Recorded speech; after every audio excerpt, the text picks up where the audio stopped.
Russo, তুমি কি এখানে ফোন ইনস্টল করার জন্য আসছো নাকি আমার সাথে কথা বলার জন্য আসছো?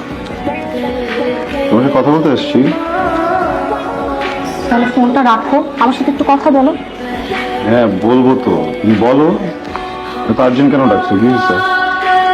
তোমার সাথে আমার ইম্পর্টেন্ট কথা ছিল, কিন্তু সে কখন থেকে তুমি ফোন চালিয়ে যাচ্ছ।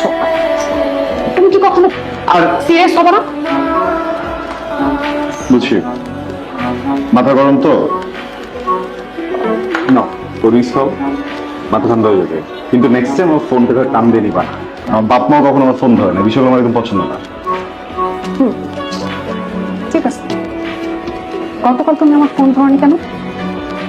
কাল ও বাবু, তুমি একটা মুভি দেখতে বললাম আমাকে, বইটাই দেখতেছিলাম।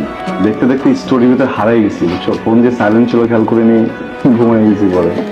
সরি। গত পরশু কি করছো তাহলে? পরশু ওই মনিকা, কি বলি, অনেক অনেক মনিকা দুজন তো ব্রেকআপ হয়ে গেছে না 6 দিন আগে। ওইটা নিয়ে তো অনেক হচ্ছে গিয়ে 12 দিন কান্না করবে বলছে আমাকে, বুঝছো? তো ওই ব্রেকআপ পার্টি করতেছিল, সান্ত্বনা দিতে দিতে আসলে আমার তোমাকে ফোন দেওয়া হয়নি, সরি। পরশু কেন ফোন করনি আমাকে? পরশু কি হয়েছিল? ও হ্যাঁ, পরশু তো আম্মা অসুস্থ হলো না পরশু দিন, মাকে তো সময় দিতে হবে নাকি, এই জন্য পরশু দিন তোমার ফোনটা ধরতে পারিনি। আন্টি অসুস্থ ছিল, তুমি আমাকে বলার প্রয়োজনও মনে করনি? না, বলতাম কিন্তু তুমি তো টেনশন করো না, অলরেডি তো চুল পাকছে, আরো টেনশন করে যদি চুল পড়ে যায়। তুমি আমার সাথে ফান করতেছো? না না না বাবা, আম সিরিয়াস, সরি সরি। এর আগে কেন ফোন করনি? হ্যাঁ, তার আগে ফোন দিছিল নাকি আমাকে? আরে বাবু আর বলো না, ওই যে সোমা, ও তো ব্রেকআপ হয়েছে না, অনেক কষ্ট পাইছে, বুঝছো? কান্নাকাটি করতেছিল, আমাকে বলছে, পরে আমি ওকে একটু সান্ত্বনা দিচ্ছি, সান্ত্বনা দিতে দিতে ফোনটা ধরা হয় নাই, সরি। এই খবরদার, তুই আরেকবার আমাকে সরি বলবি না, আর বাবুও বলবি না।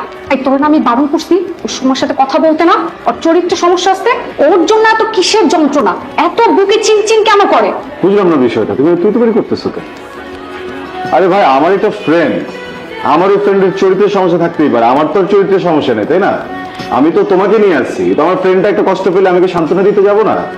না, তুমি নয় 2টা রাত বেশি আমার জন্য ওয়েট করবা, 2টা দিন হয়তো আমার জন্য না খেয়ে থাকবা, ইটস অল রাইট, বাট বন্ধুকে তো সান্ত্বনা দেওয়াটা জরুরি নাকি? ও তো আমার বন্ধু। পৃথিবীতে এত মেয়ে থাকতে শুধু সোমাকেই কেন সময় দিতে হবে? ওর কষ্টের জন্যই কেন সময় বের করতে হবে? হ্যাঁ, আর কোনো মেয়ে নাই? সোমার জন্য খুব কষ্ট লাগে, বুকে চিনচিন করছে, হায়, মন শুধু সোমাকেই চায়। আর বাবু, এরকম কোনো কিছু না, তুমি প্লিজ আমার সাথে তুই তো করে এগুলো করো না, আমার কিন্তু ভালো লাগতেছে না, বুঝছো? তোমার তো অনেকগুলো ফ্রেন্ড আছে, তুমি তো ফ্রেন্ডদেরকে নেবে, আমি তো কিছু বলি না, তাই না? তুমি না আসলে পারবা না, শুরুতেই বলছিলাম তুমি পারবা না, কেন আসছো হুদাই? একটা মেয়েকে হ্যান্ডেল করতে পারো না, এবং আমার ফ্রেন্ড তো, তুমি তো গার্লফ্রেন্ড, দুটোর মাঝখানে পার্থক্যটা বুঝবে না?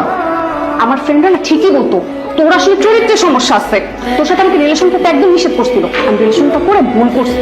ও আচ্ছা, ওই যে ফ্রেন্ড গুলো বলছে না যে স্বাধীন পথ খায়, পথ খাওয়ালে থাকে, ওরা তো বলছে, তাই না? কি? হ্যাঁ, ওরা তো এরকম বলবে।